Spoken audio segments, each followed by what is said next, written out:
Hello. It's been a little while since I actually had to sit down and make one of these.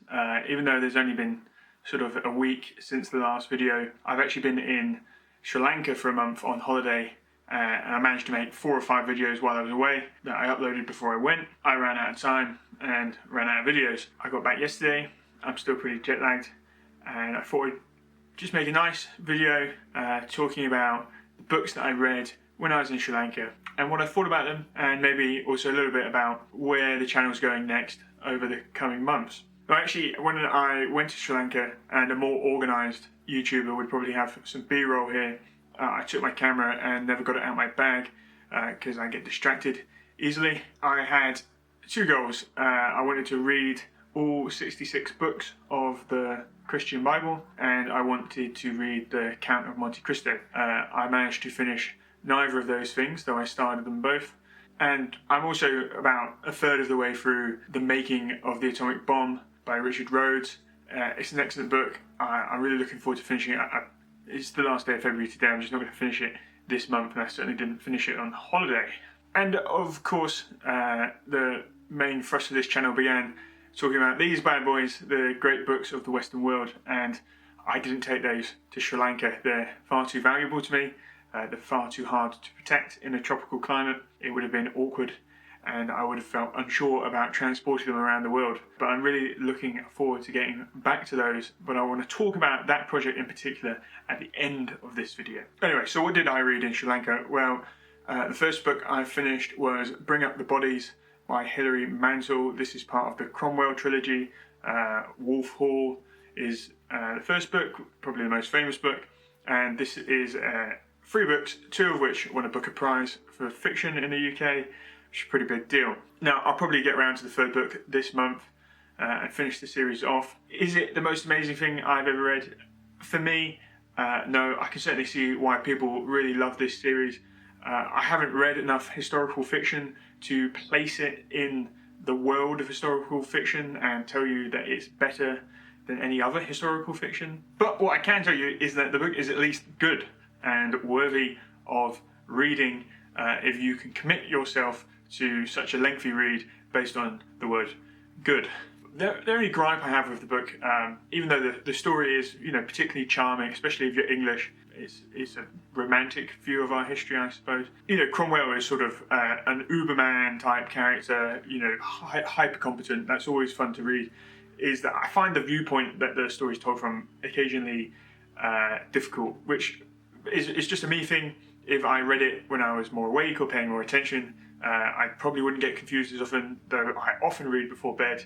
This particular book, for that, if you lose the viewpoint, you can get very confused about who's saying what and who's thinking who. I certainly got more used to it in the 2nd book. So that's the only gripe I have with. So the 2nd book that I read on holiday was Soul Boom by Rainn Wilson. You might recognise the name Rainn Wilson, especially if you're an American Office fan. He plays Dwight in that series, and he has written a book about spirituality. And if that seems strange, then maybe it's just because you're not in touch with the sort of things he's been up to since he left the office. He's got a big media companies, and now he's got a podcast and stuff, and I actually found this book based on a podcast he did with Alex O'Connor. They've both done a couple of episodes together, and the stuff they talk about is really interesting. So if you've got any interest in sort of world religions, spirituality, the need for purpose, community, and maybe a higher moral structure, then you'll definitely find some of the stuff he's got to say interesting. Now, is the book great? No, it's written by a sitcom actor, so as a piece of literature, it's fairly wanting at times. Doesn't mean it's a bad read. I enjoyed it. I finished it, so it wasn't like it was terrible. It's not unreadable. It's just the argument isn't clever. I don't think it's trying to be, so it's hard to level a criticism at a book that's not trying to be academic or serious or great. It's a popular book. It's for everybody. But the Baha'i faith that Rainn Wilson is a member of is a really interesting faith. Like, the sort of big idea behind it is that every world religion is a prophet of a central core religion, which is all communicating the same truth, just it's meeting human beings where they're at that period in history in the way that they need to hear it. And it's through synthesizing all of these ideas that we come to this sort of eternal love and peace and happiness and flourishing and prospering, which is a really interesting idea, especially someone like me who is interested in the ideas of religion without being able to buy into the sort of immortal, all-punishing creator. It's worth probably watching the podcasts first before buying the book. You might even be able to skip the book, but I read it. It's good. 7.5 out of 10. Okay, the next book I read is called Unreasonable Hospitality. Now, this is a business book. I'm not a huge fan of business books. I do still read too many of them for my liking because they're easy to read sometimes. But this one really is worth checking out. It's a really great story.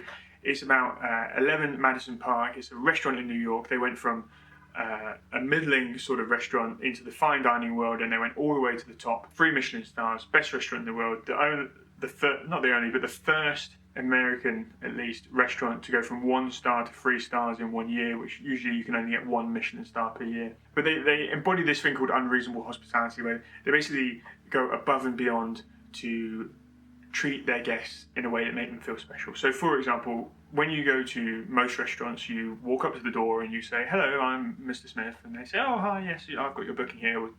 Your table's not ready. Do you want a drink or whatever?" When you go to their restaurant, they already know your name because they've researched you, they found out what you look like, they've memorized what you look like, and then they go one step further and they make sure that whoever you spoke to on the phone to make your booking is the person that welcomes you, which is like incredibly hard to do logistically. They have all sorts of like crazy ideas, crazy things they do for people, these sort of legend making, and there's a lot of stuff that doesn't just apply to the restaurant industry that you can take into anything that you do. I mean, we're all providing services at work for people and trying to do a good job for our clients. And I find that now I've read the book that I see places to apply its ideas everywhere, which is a better recommendation for a business book than most people can give.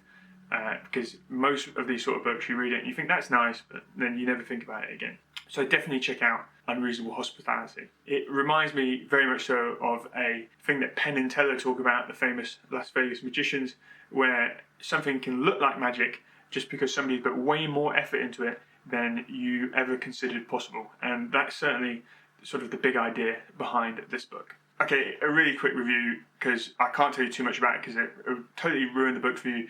I read Tuesdays with Maury by Mitch Albom. You should read this book. It'll take 2 to 3 hours. You'll cry your eyes out at the end. It will totally change the way you see life. It's a really important work. I'm super late to the party in reading this. It's got hundreds of thousands and millions of good, book reviews, and it's a very famous book. If you know about it and you haven't read it yet, maybe just me saying it will prompt you to go read it. You could do it this afternoon. Do it. Okay, I've talked about Endurance by Alfred Lansing before on this channel. It's an excellent book, very well recommended. It's about a polar expedition with Ernest Shackleton. I loved it so much when I read this book. I read it in pretty much 2 sessions, and when I was at the airport going to Sri Lanka, I saw a book called The Wager, which is about a shipwreck in the Drake's Passage during the Great Age of Steel of the British Empire. This book's excellent. I mean, I've seen it in bookstores everywhere. I've seen people talking about it. I really, really enjoyed it. I've got a thing for sail books, obviously. This book does a really good job of showing the British Empire at its worst. Not that we've got huge amounts to be proud of in our history, but this certainly captures a lot of the bad ideas.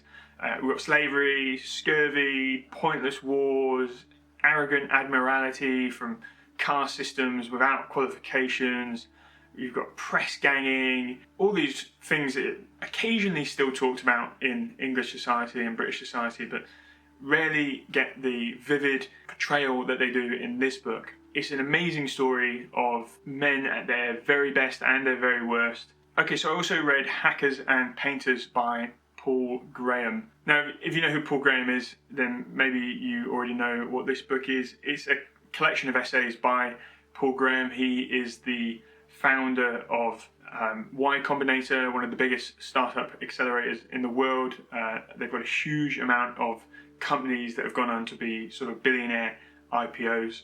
And if you're confused with why I'm talking about startups and tech bros and finance and on a channel that's mainly about literature and learning, I do think that that world actually encapsulates some of the strongest arguments for self-study, learning, and autodidactism. It's a idea that's inherent in the philosophy of what a hacker is, which is not somebody that breaks into your Facebook account.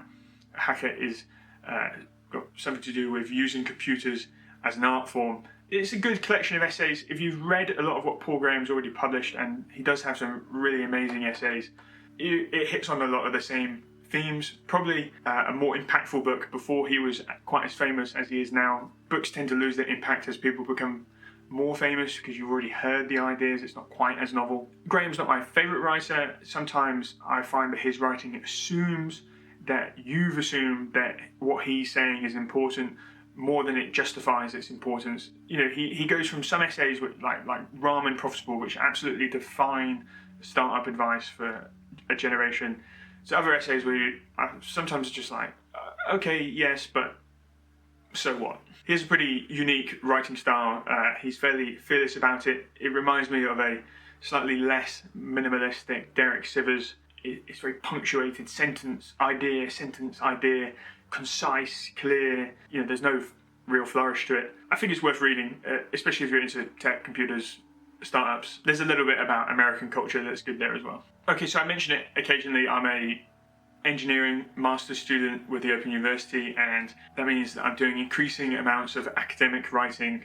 You know, this is research and then referencing, and it's a particular style and technique. And if you've never done it and you've not read lots of reports, and when I went to university for the first time, I certainly didn't do anything like that. It's difficult, you know. You have to get your head around it. And one of the ways I love to learn about something is to put a list of 8 to 10 books together and then just read all of them. So I put a topic list together for academic writing, and the first book on that was a book called How to Write a Lot. This book is pretty good. So there's nothing in it that's revolutionary. You know, most of it is around having a writing schedule and not skipping the writing schedule. And it's sort of stuff that you already know, but when it's presented to you in the right format, it has a lot more impact, and this book certainly does do that. It goes into some of the ways that we fool ourselves into not writing. One of the ideas I really loved in this book, because I'm very prone to doing it, is rewarding yourself for extra work by taking a day off your scheduled work. So the idea is, you know, you have a free afternoon, you do a bit of extra writing, and then in the morning you're meant to be writing on your schedule, and you go, I did enough work yesterday, so I'm going to skip this. And a schedule and a habit's power comes from not skipping it, and you shouldn't do that, which is something that I kind of knew, but I hadn't really treated with the gravity that I should have, and this book makes a powerful argument about why you shouldn't do something like that. I'm also trying to write more, not just academically, but also on my Substack. There's a link to that in the description if you want to check out my writing as well. You might enjoy some of the stuff that I do there. It's sort of similar, but maybe a little bit different to what I do here. And following up on that, I read another book about academic writing. I'm sure if you went to university and did a real degree, you may even have heard of it. It's called They Say, I Say, which is sort of a textbook on how to structure arguments. But I think actually, though it's about academic writing, it's actually about thought more generally, and the ideas in it, which is that when you're writing, you're in this conversation between what's already been said and what you'd like to say about it, and you are comparing and contrasting these two sides. You know, you're thinking of objections and you're dealing with those objections, and you're finding arguments, and you're evolving your writing, and you're making big revisions to your writing and what you think. And I think these ideas are really interesting outside of writing as well, and I'm going to make another video just about this textbook and what you can take away from it. One of the big things in this book is that it gives you these templates for writing. So it's like, and, you know, blank, but blank, therefore blank. And for me, who's done a lot of writing in the past, I didn't find those super helpful. I sort of skipped over them. I do think there's a value to basic building blocks of skills that you learn without questioning and then you riff on later when you're better. Maybe there's an argument that I should be doing that. I think the real beauty of this book is in its way that it encapsulates what it means to be a good thinker, and really good writing is good thinking. Okay, so I read a book called How Big Things Get Done. This is a book by a researcher who specialises in huge infrastructure projects that tend to go way over budget. Like, one of the statistics in the book is something like, 50% of these big projects go over budget, but the ones that do go over budget, it's like 400% over budget. It's like, it didn't just go a little bit over it, it absolutely blew it out of the water. It suffers from a lot of the negative tropes of sort of science research books that I've spoken about before on this channel mainly that it's an advert for his consultancy more than it is a book at times, though there is some okay ideas in here. I desperately wish they'd just edit these books down a little bit. The idea I love the most is that you make a project more successful by limiting its execution time and extending its planning time, which at first blush kind of sounds like is already happening, right? These projects move really slowly, they get tied up in bureaucracy. What actually happens, like the HS2 in England or whatever, is that they just start immediately and then they face problems and then they get bogged down in the bureaucracy. What he advocates for, and what the data shows at least, is that you should do as much work as you can before committing shovel and spade to the ground, and then execute on that project as quickly as possible so you limit the amount of time for something unexpected to happen. It even talks about how that's for infrastructure, right, where you have to spend a huge amount of money just to get going in software or live. Maybe that's not the case, but there's a good argument for doing those same things, reducing that execution time, but also committing in a way that is reversible, and then realizing when a decision isn't reversible, and that's when you need a lot more planning. Okay, the last book I read was Principles by Ray Dalio. Ray Dalio is an investor at the end of his life, and this is a sort of retrospective on the principles that he used both in his life and his work to be successful. I thought the autobiography of this book was interesting. I think that he has some good ideas. The book is overly long. When you get to the principles sections, you get these sort of headings and subheadings and even sub-subheadings about the ideas. Some of the explanation is overly expositionary, I suppose, overly wordy, in desperate need of revisions and rewriting. Some of it really reads as sort of a first draft, He does come across as sort of a little bit arrogant at times, which maybe you'd expect from an investor. I mainly want to talk about this book because I want to talk about skim reading. Now, I've talked before about abandoning books. People find that really hard. One of the things you can do when you get to a book and you get bogged down is just skim the rest. And that's exactly what I did with this book. I read the autobiography, I got something out of it. I read the first sort of half of the life principles, realised that it was getting quite repetitive, and then just skimmed the rest of the book. I read all the headings, I read all the subheadings of these principles, I read the sort of starts and ends of paragraphs, and I read the conclusions to the chapters. And I pretty much got everything that he was talking about. If you cut the phrase, and that's what we did for the last 40 years to be incredibly successful, out of this book, it would be 200 pages, less long and much more readable. I also started reading Infinite Jest while I was away, and boy did I underestimate that particular work. That's going to take some time. Now, I said I wanted to talk a little bit about the great books of the Western world and the future of the channel.